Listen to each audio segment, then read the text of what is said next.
বিসমিল্লাহির রহমানির রহিম। আজকে মহান নেতা, স্বাধীনতার মহান ঘোষক, আমাদের বাংলাদেশ জাতীয়তাবাদী দলের প্রতিষ্ঠাতা চেয়ারম্যান, বাংলাদেশের প্রথম রাষ্ট্রপতি, শহীদ রাষ্ট্রপতি শহীদ জিয়াউর রহমান বীরত্তমের 89তম জন্মবার্ষিকী উপলক্ষে গাজীপুর মহানগর বিএনপির আজকের এই আয়োজনের সম্মানিত সভাপতি, আমার প্রিয় সহযোদ্ধা, গাজীপুর মহানগর বিএনপির বিপ্লবী সভাপতি জনাব শওকত হোসেন সরকার সহ উপস্থিত, মঞ্চে উপস্থিত গাজীপুর মহানগর বিএনপির সাবেক যুগ্ম আহ্বায়কবৃন্দ, সাবেক সহসভাপতিবৃন্দ সহ মহানগরের নেতৃবৃন্দ এবং থানার নেতৃবৃন্দ, আমার সামনে উপস্থিত গাজীপুর মহানগর বিএনপি, থানা বিএনপি, ওয়ার্ড বিএনপি থেকে আগত সকল নেতৃবৃন্দ, আমার সহকর্মীবৃন্দ এবং আমাদের গাজীপুর মহানগর এবং থানা এবং ওয়ার্ডের অঙ্গ সহযোগী সংগঠনের নেতৃবৃন্দ এবং আমার সহকর্মীবৃন্দ ভাইরা, আসসালামু আলাইকুম। আমরা যারা বিএনপির রাজনীতি করি, আমরা সকলেই জানি বাংলাদেশের ইতিহাসে এই শহীদ রাষ্ট্রপতি জিয়াউর রহমান, যিনি বাংলাদেশের স্বাধীনতার ঘোষণা দিয়েছিলেন, তার স্বাধীনতার ঘোষণায় ডাকে সাড়া দিয়ে সারা বাংলার মানুষ সেই যুদ্ধে ঝাঁপিয়ে পড়েছিল এবং তিনি নিজ হাতে অস্ত্র নিয়ে যুদ্ধ করেছিলেন। কিন্তু আমরা জানি আরেক নেতা, সেই আওয়ামী লীগের শেখ মুজিব, সে কি করেছিল? সে নাটক করে, ষড়যন্ত্র করে পাকিস্তানিদের সাথে সেই পাকিস্তানে গিয়ে বসেছিল এবং তৎকালীন আওয়ামী লীগের নেতারা আজকে ভারতে গিয়ে বসেছিল। ঠিক কিনা বন্ধুগণ? আজকে সেই ভারত আমাদের স্বাধীনতা এবং সার্বভৌমত্বে কিন্তু বিশ্বাস করে নাই। সেই আওয়ামী লীগকে ব্যবহার করে তারা সব সময় আমাদের সার্বভৌমত্ব নষ্ট করার জন্য চেষ্টা চালিয়েছিল এবং এখনো আমাদের এই বিগত পতিত সরকার, স্বৈরাচারী সরকার, হাসিনা সরকারকেও তারা ব্যবহার করে বাংলাদেশের সার্বভৌমত্বকে বিনষ্ট করেছিল। আওয়ামী লীগ যতবার বাংলাদেশে রাষ্ট্র ক্ষমতায় ছিল, ততবারই সেই বিশেষ একটি দেশ বাংলাদেশের সার্বভৌমত্ব এবং স্বাধীনতাটাকে বিনষ্ট করার জন্য কাজ করেছে বন্ধুগণ। কিন্তু আমাদের প্রিয় নেতা জিয়াউর রহমান সাহেব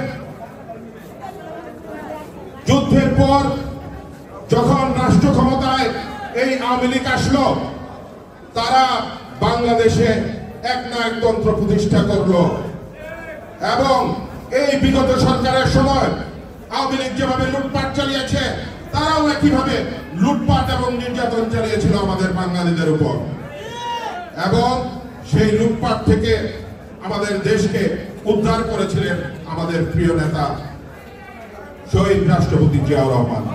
সিপাহী এবং জনতা বিপ্লবের মাধ্যমে ওনাকে বাংলাদেশের রাষ্ট্র ক্ষমতায় বসিয়েছিল বাংলাদেশের জনগণ। একইভাবে এই যখন জাতীয় পার্টি বাংলাদেশে স্বৈরাচারী হয়েছিল, তখন আমাদের জাতীয় পার্টির এরশাদ, যখন এই এরশাদ স্বৈরাচারকে আমাদের দেশনেত্রী বেগম খালেদা জিয়ার নেতৃত্বে আমরা তাকে তার পতন ঘটিয়ে, অভ্যুত্থান ঘটিয়ে তারপর বিএনপি রাষ্ট্র পরিচালনার দায়িত্বে পেয়েছিল। বাংলাদেশের মানুষ তাদের আমাদের নেতৃত্বে রাষ্ট্র পরিচালনার দায়িত্ব দিয়েছিল 1991 সালে। পরবর্তীতে আপনারা দেখেছেন যে এই ফ্যাসিবাদ, খুনি হাসিনা এবং স্বৈরাচার সরকারের পতনের পর আমাদের কেউ কেউ বলার চেষ্টা করছেন এই গত জুলাই বিপ্লবের, জুলাই এবং আগস্টের আন্দোলনকে তাদের নিজেদের দাবি করার চেষ্টা করছেন।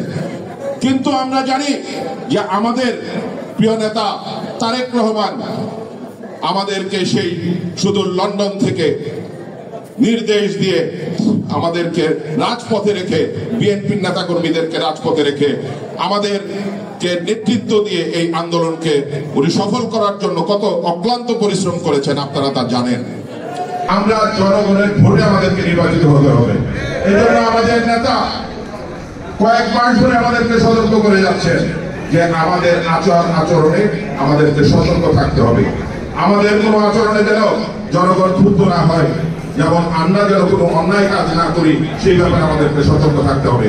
এখানে আমাদের কিছু নেতৃত্ব বলে গেছেন যে আমাদের মধ্যে সেই আওয়ামী লীগের প্রেতাত্মারা সেই দোষটা ঢুকে পড়ার চেষ্টা করছে, তাদেরকে চিহ্নিত করতে হবে। আবার বাবা অধ্যাপক এম এ মান্নান সাহেব জিয়াউর রহমান সাহেবের হাত ধরে রাজনীতি শুরু করেছিলেন। আমার সৌভাগ্য হয়েছে তারই সুযোগ্য সন্তান আজকে ভারপ্রাপ্ত চেয়ারম্যান তারেক রহমান সাহেবের হাত ধরে এইবার বাংলাদেশ বিএনপি যেমন জাতীয়তাবাদী দলের রাজনীতি শুরু করার জন্য তার নির্দেশে আমরা বলছি যে আমরা গাজীপুর মহানগর বলে দিতে চাই, আমরা এই ধরনের কোন আমাদের নেতা কর্মীর মধ্যে যদি দেখি যে আওয়ামী লীগের দোষরদেরকে আমরা সুযোগ করে দিয়েছি, তাদেরকে কিন্তু আমরা দলীয়ভাবে সাংগঠনিক ব্যবস্থা নিব। সুতরাং আপনারা সতর্ক থাকবেন এবং আমরা যেন আমাদের মহান নেতা জিয়াউর রহমান সাহেবের দর্শন নিয়ে আগামীতে গাজীপুরে রাজনৈতিক পরিচালনা করতে পারি, দলকে পরিচালিত করতে পারি, সে ব্যাপারে সকলে সচেতন থাকবে। আমরা আজকে আমাদের মহান নেতা যেন আল্লাহ তাআলা ওনাকে জান্নাতের সর্বোচ্চ জান্নাতুল ফেরদৌসের সর্বোচ্চ মাকাম দান করেন, সেজন্য আমরা দোয়া করব। এবং আমাদের প্রিয় নেত্রী দেশনেত্রী বেগম খালেদা জিয়া বর্তমানে লন্ডনে উনি চিকিৎসাধীন আছেন এবং পরিবারের সাথে আছেন, এবং তিনি যেন আগামীতে বাংলাদেশে সুস্থভাবে ফিরে বাংলাদেশের মানুষের ভাগ্য উন্নয়নে কাজ করতে পারেন।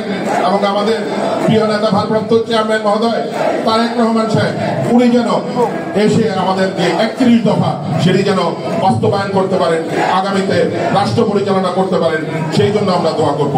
সকলকে ধন্যবাদ। তারেক রহমান জিন্দাবাদ, দেশনেত্রী বেগম খালেদা জিয়া জিন্দাবাদ, বাংলাদেশ জাতীয়তাবাদী দল জিন্দাবাদ, বাংলাদেশ জিন্দাবাদ, শহীদ অমর হোক। সকলকে ধন্যবাদ।